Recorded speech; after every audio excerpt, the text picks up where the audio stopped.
Le secret le moins bien gardé de la Formule 1 ces dernières années a été enfin révélé. Valtteri Bottas quittera Mercedes à l'issue de la saison 2021 pour se faire remplacer par George Russell. Alors, après 5 saisons, dont au moins 3 je pense facilement, où beaucoup voulaient le voir partir et laisser le baquet du coup à George, quel est le bilan de Valtteri Bottas? Quelle impression il nous laisse? Et pourquoi avons-nous souvent été aussi critiques envers lui? C'est ce qu'on va voir aujourd'hui.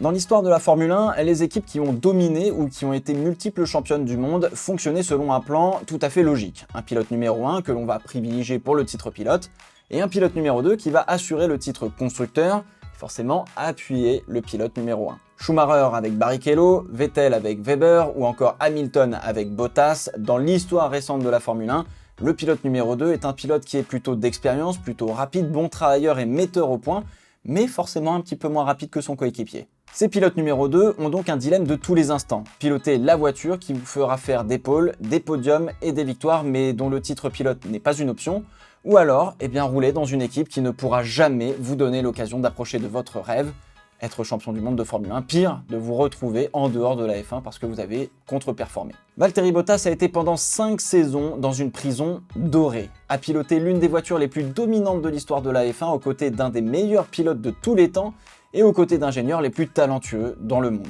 Double vice-champion du monde, 16 pôles, 53 podiums dont 9 victoires, non, ce n'est pas rien, bien au contraire, Bottas chez Mercedes est donc totalement une réussite et sûrement pas un échec. Sur le papier, il a été l'un des meilleurs numéro 2 qu'on ait connu depuis un petit moment. Mais cela paraît tellement dérisoire face aux statistiques stratosphériques de Lewis Hamilton avec qui il souffre de la comparaison depuis ses débuts chez Mercedes.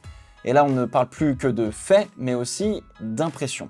Que cela n'est qu'une valeur toute relative, il est, à l'heure où je tourne cette vidéo, quadruple champion du monde des constructeurs. Et c'est 90% du boulot de Bottas qu'on ne peut pas voir parce qu'il bosse à l'usine et que nous, on ne regarde que les courses et le résultat. Accepter de rouler chez Mercedes, c'est accepter de passer un pacte avec le diable, renoncer à ses ambitions de titre, mais être dans la meilleure équipe, n'importe qui de sensé aurait signé chez Mercedes, ça c'est sûr et certain. Au vu de la retraite surprise de Nico Rosberg, il n'y avait que quelques talents qui pouvaient remplir la fiche de poste de Mercedes. Calme surtout, rapide mais pas trop, suffisamment docile pour mettre fin au mal de crâne des managers, gros travailleur et surtout qui fasse passer l'intérêt de l'équipe au-dessus de ses propres intérêts. On aurait pu voir Pérez qui désormais est chez Red Bull, mais le Mexicain a déjà prouvé en 2013 avec Button qu'il ne priorisait pas l'équipe à l'époque, mais lui-même. Hülkenberg aurait été un bon pari aussi, mais moins rapide que Pérez, et Pérez il avait déjà scoré des podiums. Et si on parle de Verlaine ou Ocon, les jeunes loups ne vont pas se contenter de faire ce qu'on leur dit, surtout s'ils arrivent à être plus rapides. En témoigne la saison chez Force India d'Esteban Ocon face à Sergio Pérez, c'était un peu tendu.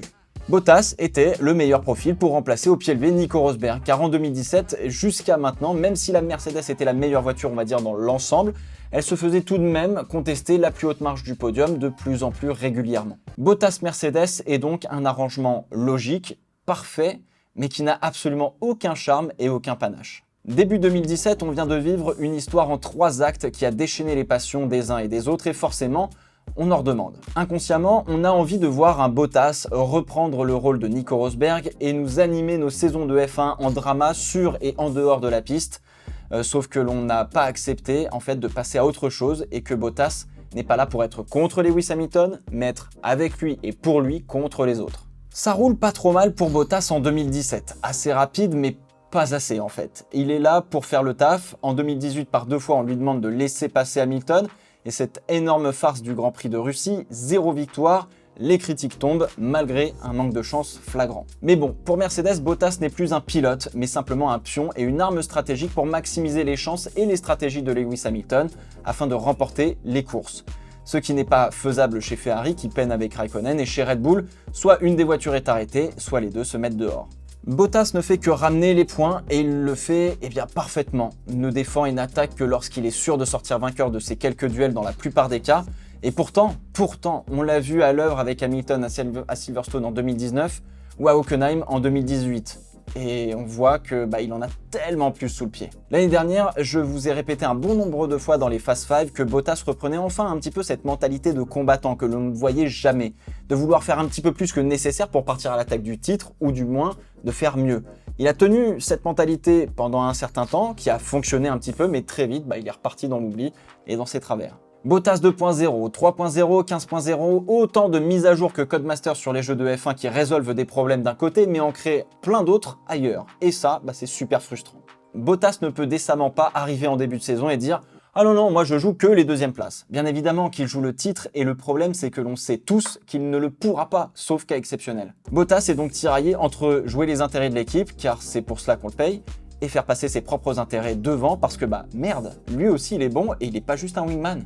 Et le problème, c'est qu'il ne peut pas danser sur les deux pieds en même temps, faire le jeu de l'équipe inclus de se coucher face à Lewis Hamilton, qui, dans 90% des cas, va essayer de le coucher d'une manière ou d'une autre. Oui, j'ai eu horreur de détester Bottas, parce qu'il a dû prendre le rôle de pilote numéro 2 et que ce rôle est ingrat au possible, mais pourtant tellement logique et nécessaire pour acquérir des titres de champion du monde. On arrive à la fin d'un cycle et l'incertitude du futur est de plus en plus grande. Nouvelle réglementation en 2022, la Mercedes n'est plus la voiture dominante et les concurrents directs ont tous un jeune loup affamé et un deuxième pilote censé être solide pour les appuyer.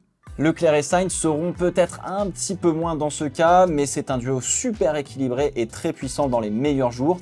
Perez prend les mêmes coups qu'ils le mettent dans la sauce le samedi que Alexander Albon, ce qui rend compliqué la course du dimanche, et pourtant c'est un très bon coéquipier. McLaren, on attend que Ricciardo reprenne de la couleur, clairement.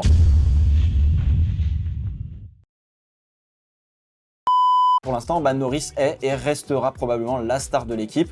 Chez Alpine, pas besoin de vous faire un dessin, entre la jeunesse d'Ocon et un Fernando qui ne vieillit absolument pas, ça fonctionne. Bref, la paire Hamilton-Bottas ne suffit plus. Bottas est le rempart d'Hamilton et ne peut plus résister à Verstappen, parfois à Leclerc, et dans certaines conditions, il est incapable de se sortir du peloton, contrairement à Perez qui charbonne. Pour lutter contre un jeune, il faut un jeune. Il faut cette petite naïveté, cette crédulité qu'enlève l'expérience, mais qui bénéficie à la vitesse pure du talent, et qui parfois occasionne des erreurs, parce qu'on veut aller plus vite que la musique. Et George Russell, il est pile poil entre ces deux mondes, suffisamment jeune mais peu crédule, diablement rapide parce qu'il ne se pose pas de questions, probablement que c'est celui qui arrive le mieux armé dans un top team par rapport à Verstappen en 2016, Leclerc, Gasly, Albon ou même un petit peu Norris on va dire, en 2019. Aujourd'hui le plateau de F1 s'est resserré, Mercedes ne peut plus jouer la défense avec un rempart pour parer des attaques, mais doit se remettre dans une position d'aller chercher et d'aller à l'attaque. Outre le fait qu'une nouvelle réglementation amène généralement pas mal d'écarts et parfois une équipe trouve l'astuce qui leur donne une position ultra dominante tout de suite, rien ne garantit que Mercedes sorte vainqueur de la recherche et développement au moment de prendre la piste pour le premier Grand Prix de la saison 2022. Donc un pilote qui a prouvé sur la piste à voiture égale avec Bottas qu'il pouvait avoir tous les coups durs possibles dans une course et quand même remonter, suffit à se dire qu'il vaut mieux prendre ce pilote qui sera capable de dépasser plutôt que de jouer uniquement un pion stratégique de défense sur la piste. Russell est encore suffisamment calme et team player comme on dit pour le moment, mais Mercedes va se retrouver dans une situation, une position similaire à ce qu'a vécu Ferrari en 2019 avec Vettel et Leclerc, où la hiérarchie était parfaitement définie, mais à l'opposé de la réalité. Mercedes ne pourra et ne voudra probablement pas mettre en défaut Lewis Hamilton, car chez Ferrari c'est Vettel qui est parti et pas le jeune. Quoi qu'il arrive, Mercedes aura quelques casse-têtes à coup sûr, et il faudra les gérer. Il faudra espérer que l'équipe sera assez unie pour se battre contre les autres et non pas avec elle-même. Dernier principe, Lewis Hamilton n'est pas éternel. Et oui, il faut prévoir la suite et le futur s'appelle George Russell. Mercedes était l'une des dernières équipes à ne jamais avoir promu un jeune pilote dans l'écurie mère. On attendra qu'Hamilton prenne sa retraite pour qu'on voit un pilote expérimenté remplir ce rôle de rempart numéro 2 en soutien de George Russell, probablement. On verra comment ça se passe. Valtteri Bottas, lui, va enfin se retrouver dans le rôle de pilote numéro 1, peu importe qui fera équipe avec lui chez Alfa Romeo. On va le privilégier et il pourra enfin retrouver le statut qu'il n'a, quasiment jamais eu. Sauber détient la soufflerie la plus avancée en F1, bon encore faut-il savoir s'en servir correctement évidemment, mais cela pourrait être un avantage pour la nouvelle réglementation. Bref, oui, Bottas retourne dans le fond de la grille actuelle, mais il sera libre et pourra piloter enfin à son plein potentiel sans avoir la peur du loup James.